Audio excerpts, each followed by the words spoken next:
I am Damonous. Jesus is my king. You are my family.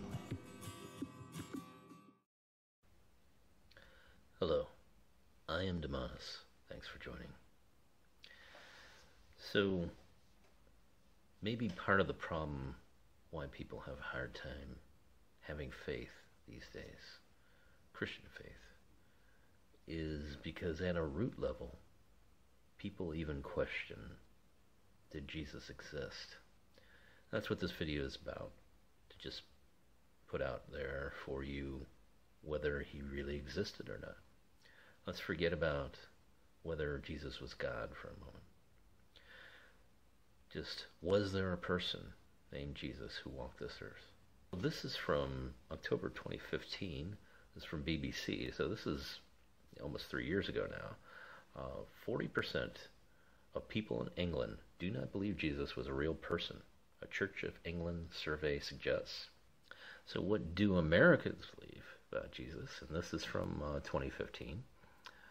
5 popular beliefs. The vast majority of Americans believe Jesus was a real person.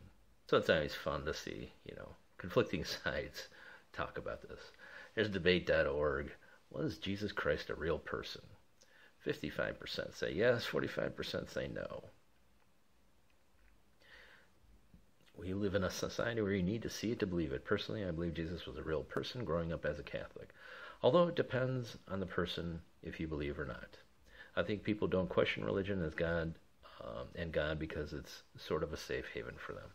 It goes on, and this is, funny that this is like the top post for the plus column, because he's actually not really basing it on anything, whether Jesus existed. And my hope really is that when I see positives, then I see someone saying, hey, it's because he exists, because there is evidence of this. And this is kind of interesting because even the positive comments here are really completely faith-based, and I can see where that would take people who are skeptical and really just get angry and mad at that. Of course, the opposing viewpoint, the top-ranking thing, is a very, very deeply intellectual post of no. So I don't know, how great either side is here. But also, sometimes skeptics, especially those who are hostile to religion, and say that they're deep into science and fact, really stray from that and don't do the due diligence themselves. So here this person just says, both Socrates and Jesus were not real people, nor should they be considered historical figures because they weren't. They're both fictional. No scholar ever says that Jesus was a real person. Basic historical record says otherwise. Not a trace, only hearsay. If people actually study the history of Christianity as religion, they will see that there isn't enough evidence to say whether Jesus existed or not. No matter how many people believe it, it doesn't make it true, and no real scholar would ever say that Jesus was real based on available evidence. So that's a strong claim. But is it based on anything other than that person's statement? But we're going to get into what we can prove about whether Jesus existed or not as a human figure historically. Now, yes, I am starting with James Bishop's Theological Rationalism site. This is just a page that I found that had some good points, because we're going to delve into what scholars really think. But I thought he had some good points to lay out here and just to start the thought process going. Nothing to the contrary. If Jesus really were a non-existent figure of history, it would be expected that some anti-Christian group would have made this known at some point. In fact, the most hostile group towards Jesus in early Christianity were the Jews. Yet they affirmed Jesus' existence by trying to accuse the disciples of stealing Jesus' body from the tomb. We also find anti-Jesus material in the much later Jewish Talmud accusing him of treachery and leading Israel astray. Those that hated Christianity the most just had to discover that Jesus was a figment of the early Christians' imagination and expose it. And that would be the end of Christianity. However, not once does this ever happen. So this is, I think, a really great point, because we see in today's world how people are quick to debunk, right? And to use debunking as a weapon, even against anyone with an opposing thought. So the concept that you could go through years, years and years, hundreds of years of opposing ideological, theological structures, and none of them ever bring up the point that, oh, hey, he didn't even exist. That tends to lead to the natural thought that he obviously was someone who existed, and really threw a monkey wrench in other ideologies and other belief systems. So scholars think the evidence is persuasive. Most credible New Testament, biblical, historical, and early Christianity scholars today, from all backgrounds of belief, agree wholeheartedly that Jesus once existed. As Professor Bultmann, professor of New Testament studies, once remarked, of course, the doubt as to whether Jesus really existed is unfounded and not worth refutation. No sane person can doubt that Jesus stands as founder behind the historical movement whose first distinct stage is represented by the oldest Palestinian community. Jesus' crucifixion is historically certain. There are many independent sources that attest to Jesus' crucifixion, so many, in fact, that it is beyond doubt that Jesus really died on the cross. We find that all four canonical Gospels attesting to this fact. We also find Serapion, in his letter, refers to the crucifixion of the wise king. Josephus Flavius, writing in the 1st century, refers to Jesus' crucifixion very vividly. The Gospels themselves, I'm not going to go deep into this in this video. However, the point is made here that is another historical record, something that was written near and after the time of Jesus' existence. The willingness to suffer and die for Jesus. Firstly, the apostles were heavily despised by their own Jewish culture as a consequence of their leadership within the early Christian community. If they were lying about their testimony to gain the respect and admiration of the culture they were trying to convert, they were taking the wrong approach. So, from another article, Jesus did exist, and this is the real story. Most scholars, both Christian and non-Christians, agree that Jesus of Nazareth did once walk the earth. But there's skepticism based on whether he was sent by a higher power. Most religions recognize Jesus in some form. Judaism, Islam, and Hinduism all mention Christ, but each one gives a different account of his life and fate. But if those accounts aren't enough for you, then how about The Guardian? The Guardian is a pretty well-respected news source. What is the historical evidence that Jesus Christ lived and died? Today, some claim that Jesus is just an idea rather than a real historical figure, but there is a good deal of written evidence for his existence 2,000 years ago. The historical evidence for Jesus of Nazareth is both long established and widespread. Within a few decades of his supposed lifetime, he is mentioned by Jewish and Roman historians, as well as by dozens of Christian writings. Compare that with, for example, King Arthur, who supposedly lived around AD 500. The major historical source for events of that time does not even mention Arthur, and is not even referred to until 300 or 400 years later. The first Christian writings to talk about Jesus are the epistles of St. Paul, and scholars agree that the earliest of these letters were written about 25 years after Jesus' death, at the very latest, with the detailed biographical accounts of Jesus in the New Testament Gospels dating from around 40 years after he died.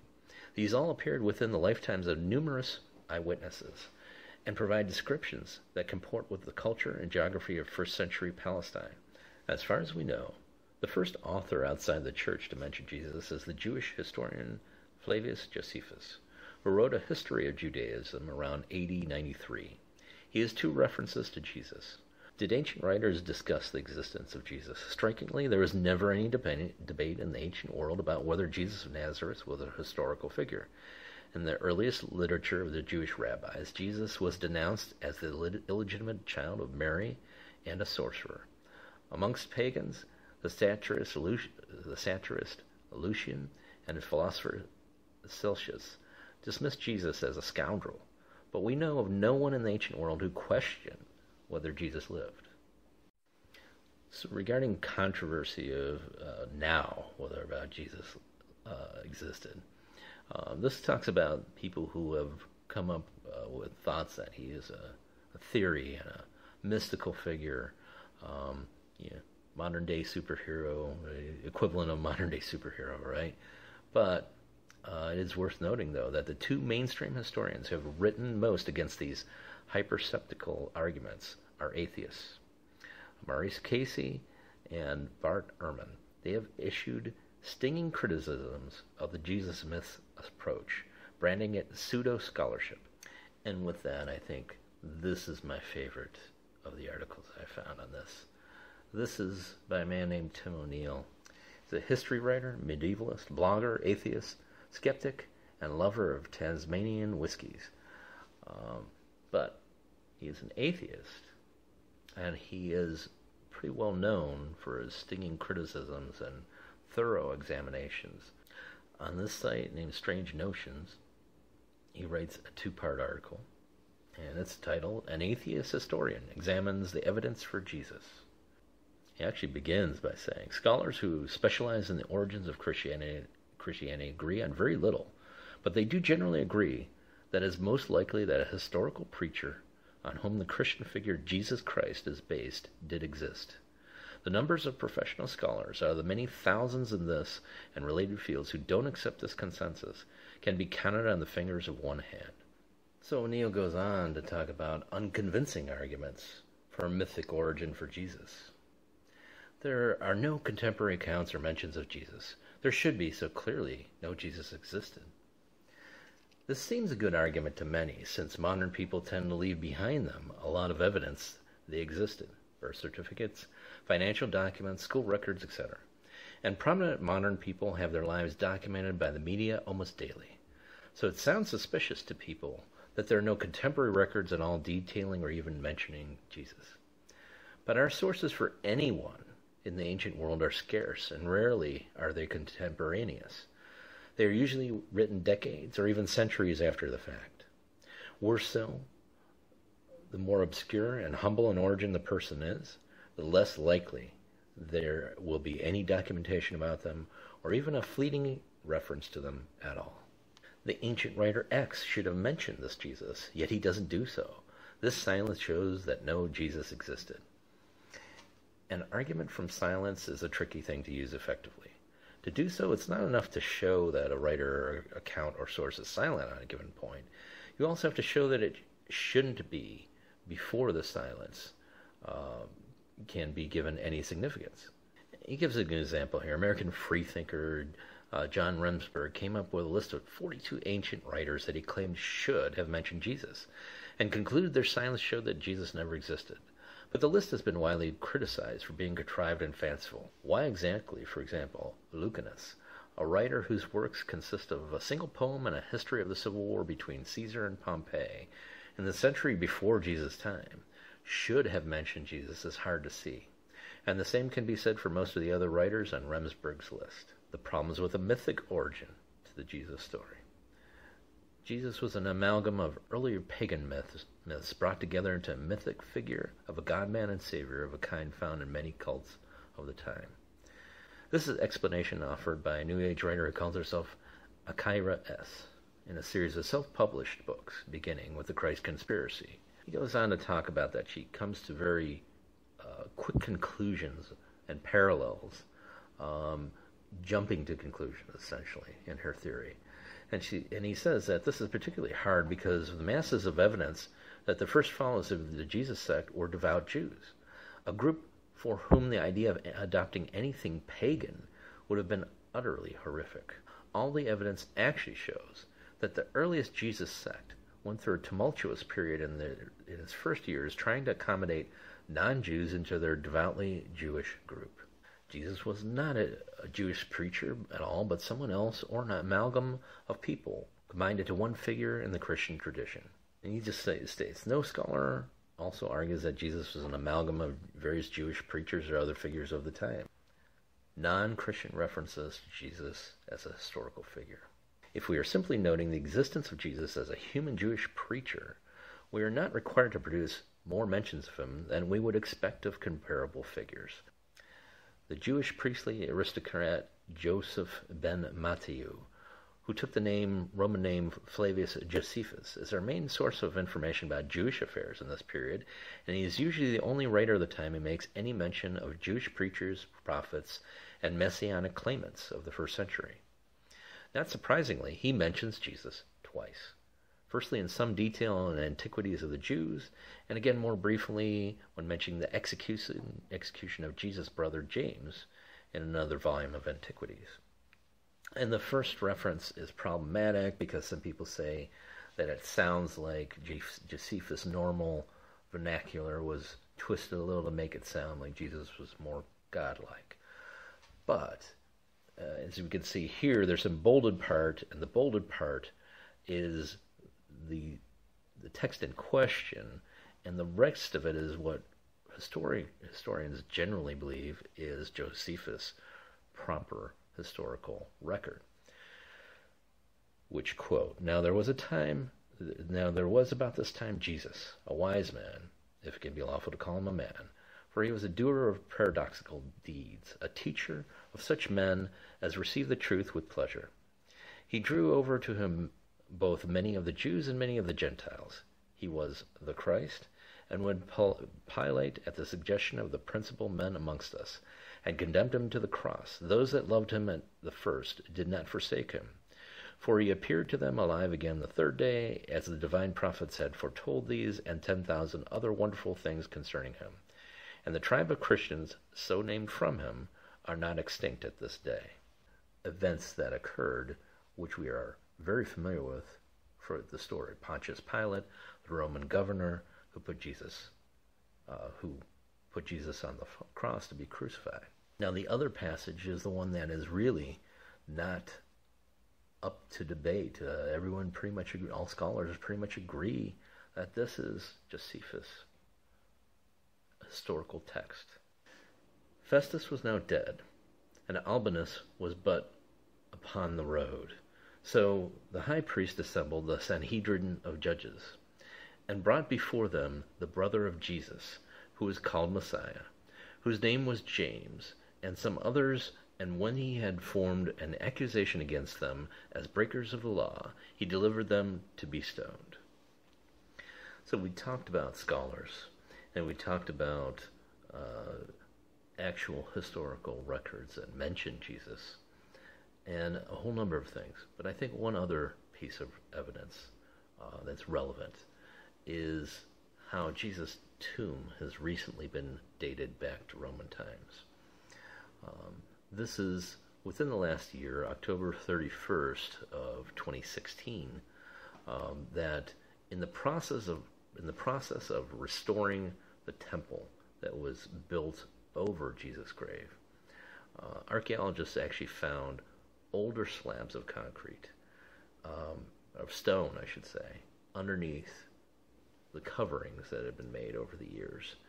And those were dated back to the early Roman times that Jesus was purported to have lived. And it shows here in this picture, a restorer removes debris beneath a broken marble slab to expose the original rock surface of what is considered to be the burial place of Jesus. The earliest accounts of Jesus' burial come from the canonical Gospels, believed to have been written around AD 30. While there are variations in the details, the accounts consistently describe how Christ was buried in a rock-cut tomb belonging to Joseph of Arimathea, a wealthy Jewish follower of Jesus. In wrapping up, it's my sincere hope and prayer that I've given you some valuable resources to decide for yourself whether Jesus was real, a real man that walked this earth. I believe I've shown that. I believe to the best of today's science and capability to prove anyone that long ago existed.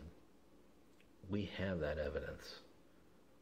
And if you can follow with that and say, yes, these historians wrote about Jesus, I understand now.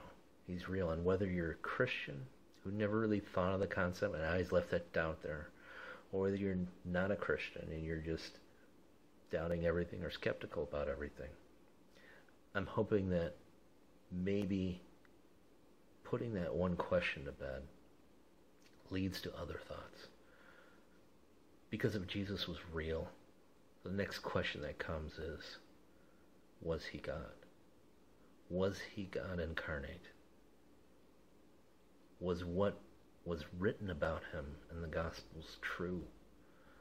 Were the hundreds and thousands that were mentioned of in the Gospels witnesses in that time to the miracles and to the speeches of Jesus Christ? I hope you'll keep with me. I hope you'll subscribe to this channel.